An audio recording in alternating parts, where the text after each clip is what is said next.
Guys నిన్నటి నుంచి రీతు చౌదరి గురించి యూట్యూబ్, ఇన్‌స్టాగ్రామ్ ఎక్కడ చూసినా చాలా అంటే చాలా నెగెటివ్ న్యూస్ స్ప్రెడ్ అయింది. దీనికి రీజన్ ఏందంటే ఇన్‌ఫ్లుయెన్సర్ గౌతమి గారొచ్చి తన పర్సనల్ లైఫ్‌లో జరిగిన ఇన్సిడెంట్స్ ఎక్స్‌ప్లెయిన్ చేయడం, దాంతో రీతు చౌదరికున్న కనెక్షన్స్ ఎక్స్‌ప్లెయిన్ చేయడం వల్ల ఈ ఇన్సిడెంట్ అయితే జరిగింది. ఇప్పుడు అందరికున్న డౌట్ ఏందంటే ఈ ఇన్సిడెంట్ వల్ల రీతుని బయటకి తీసుకొస్తారా బిగ్ బాస్ నుంచి అని. ఫస్ట్ పాయింట్ ఏందంటే బిగ్ బాస్‌లో రీతు చౌదరి ఇంపాక్ట్‌ఫుల్‌గా గేమ్ అయితే ఆడట్లేదు. సెకండ్‌ది ఆమె 'డెమాన్ పవన్‌తో', 'పవన్ కళ్యాణ్‌తో' ఉండే విధానం అందరికీ క్రింజ్ లాగా అనిపిస్తుంది గానీ, కంటెంట్ లాగా అనిపించట్లేదు.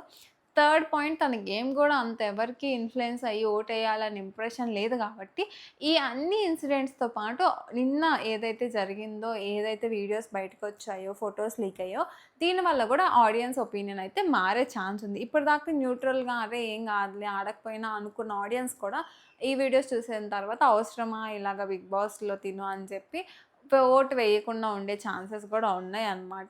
సో, ఇక్కడ ఏంటి అంటే బిగ్ బాస్ వాళ్ళు ఇలాంటి ఇన్సిడెంట్ జరగంగానే వాళ్ళని బయటికి పంపించడం అనేది జరగదనేది నా ఒపీనియన్.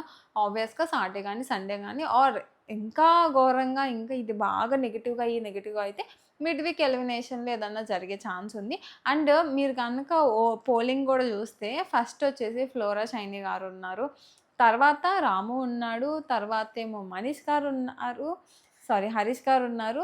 తర్వాతొచ్చేసేమో మిగతా కామనర్స్‌లో పవన్ కళ్యాణ్ గారు, ప్రియా శెట్టి గారు, రీతు చౌదరి.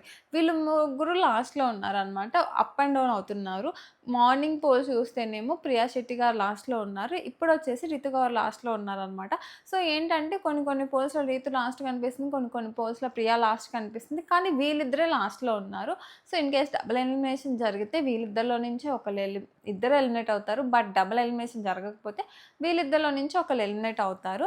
సో, ఈ సిట్యుయేషన్‌కి నిన్న ఏదైతే వీడియోస్ రిలీజ్ అయినాయో అది చాలా అంటే చాలా ఇంపాక్ట్ అయితే క్రియేట్ చేస్తది. బట్ అదొక్క కారణంతోటి ఆమె ఎలిమినేట్ అవుతదా అంటే ఎలిమినేట్ అవ్వదు. ఆల్రెడీ తన మీద నెగటివిటీ ఉంది కాబట్టి దాంతో పాటు ఇది యాడ్ అవుతది తప్ప ఈ ఒక్క రీజన్‌కైతే ఎలిమినేట్ అయ్యే ఛాన్స్ లేదనేది నా ఫీలింగ్ అనమాట.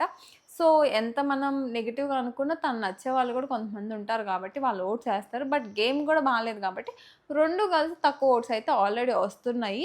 అండ్ ఫ్యూచర్‌లో ఇంకా 3 డేస్ ఉంది గాబట్టి ఎలా పెర్ఫార్మ్ చేస్తారో చూడాలి. వీళ్ళిద్దరిలో ఎవరుంటారు, ఎవరెళ్తారు అన్నదే క్వెషన్ తప్ప వీళ్ళిద్దరు కాకుండా ఇంకెవరు ఎళ్ళే ఛాన్సే లేదనమాట. అసలు ఫ్లోరా షైనీ గారు ఎళ్ళే ఛాన్సే లేదు. ఆమె టాప్‌లో ఉంది. ఆమెను పంపించే ఛాన్స్ లేదు. పంపించినా అసలు ఆడియన్స్